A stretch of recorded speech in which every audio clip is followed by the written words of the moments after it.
and beaten. Where are the police? Where was authority here?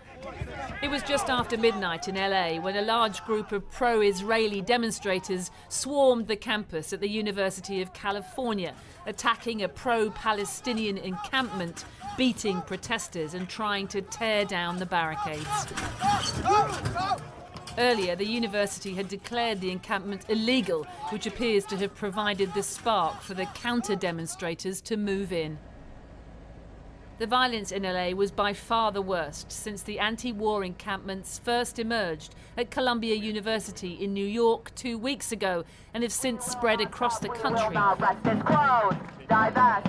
We will not stop, we will not rest, it's closed. As students demand their universities sever their financial ties to Israel amid the mounting death toll in Gaza. Palestine will never die! Palestine will never die! The NYPD moved into Columbia last night, erecting a mobile ladder to gain access to a building that students had occupied earlier in the day. In all, about 300 protesters were arrested here and at another college in New York as officials desperately sought to bring an end to the protests, which have come to symbolize what many believe is an ugly underbelly of anti-Semitism on America's campuses. And it's not just Columbia. This is a moral rot that has taken root across American higher education institutions. Protesters, though, have insisted their anger is directed at the state of Israel, not at Jewish people. But across the political spectrum, that argument has fallen on deaf ears. Breaking news coverage continues at this hour. With wall-to-wall coverage of the protests on right-wing networks like Fox News, who've seized on the protest as yet another culture war, an America out of control under Joe Biden. Shut it down! Shut it down! Shut it down! Biden has criticised the protests, like the one here at George Washington University, just down the road from the White House, even as he tries to simultaneously show empathy for the Palestinian cause. With an election looming, he knows he has to somehow find a way of keeping both sides on side, if he can.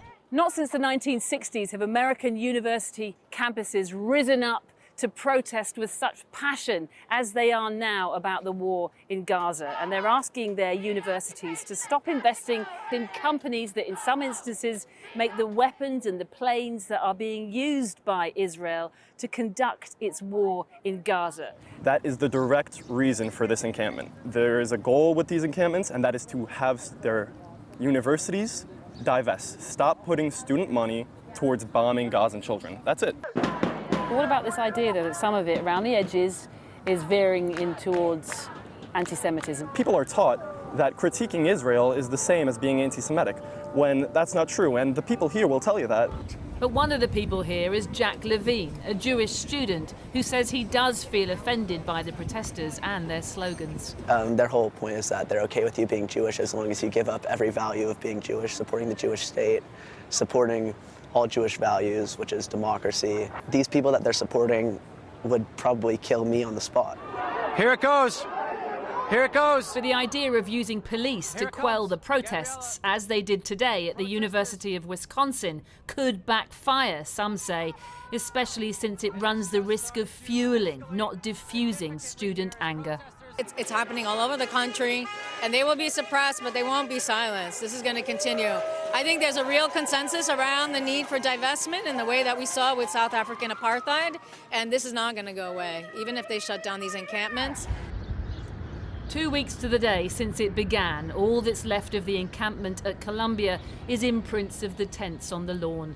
The university has requested the police remain on campus so graduation ceremonies can be carried out safely and in peace.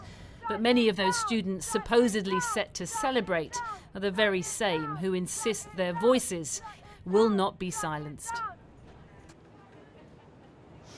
Well, I'm here at George Washington University in DC, about 5 blocks only away from the White House. There are about 100 tents here at this encampment behind me. The atmosphere is mostly peaceful. Not long ago, we witnessed a call to prayer, Muslim students kneeling down on the grass there behind me. But students say that they will not leave this encampment until the university agrees to divest its funds from companies that are profiting from the war in Gaza by supplying bombs drones, missiles, planes, all types of weapons to Israel. Now, so far, 2 universities have given in to those demands. Brown University in Rhode Island and Northwestern University in Illinois have both said that they will consider divesting their funds away from Israel. Meanwhile, Republican senators have been turning up the pressure for this encampment and others like it to be immediately shut down. One of those senators, Tom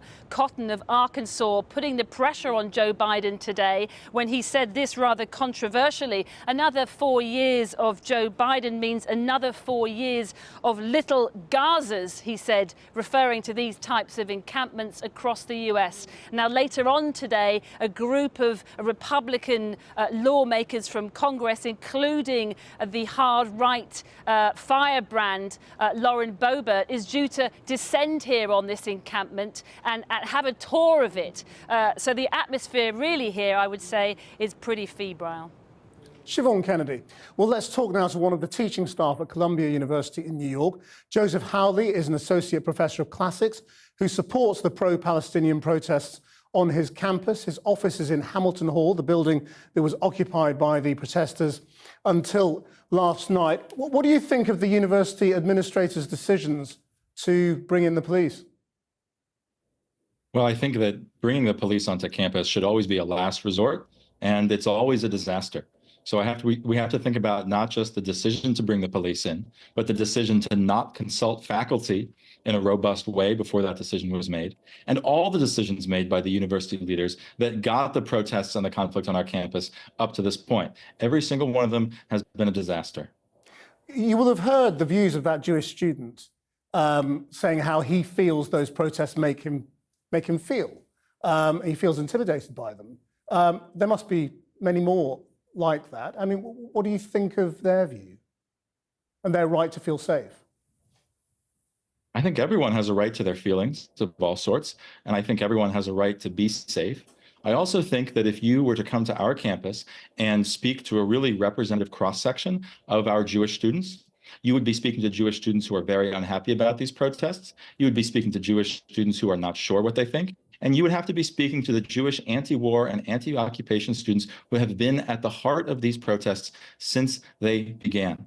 So when the university said, we've got to keep Jewish students safe, we're going to bring in the police 2 weeks ago to clear out the first encampment, that day they arrested dozens of Jewish students, hauled them off to jail. So I think we need to be very clear about how the university is approaching anti-Semitism, which is a real problem, and how they are approaching feelings of unsafety or fear or confusion. You know, the young man your correspondent spoke to said that attachment to the state of Israel is a core part of Judaism. Well, not all Jews feel that way.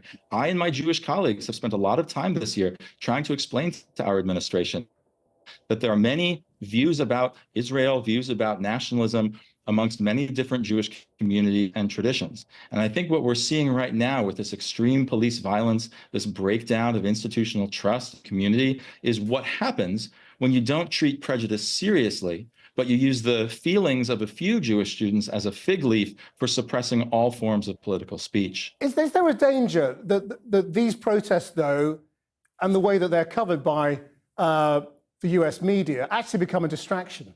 That you take up all the oxygen, you stop coverage of the actual conflict, of the plight of people in Gaza, and you turn this into a sort of a culture war issue?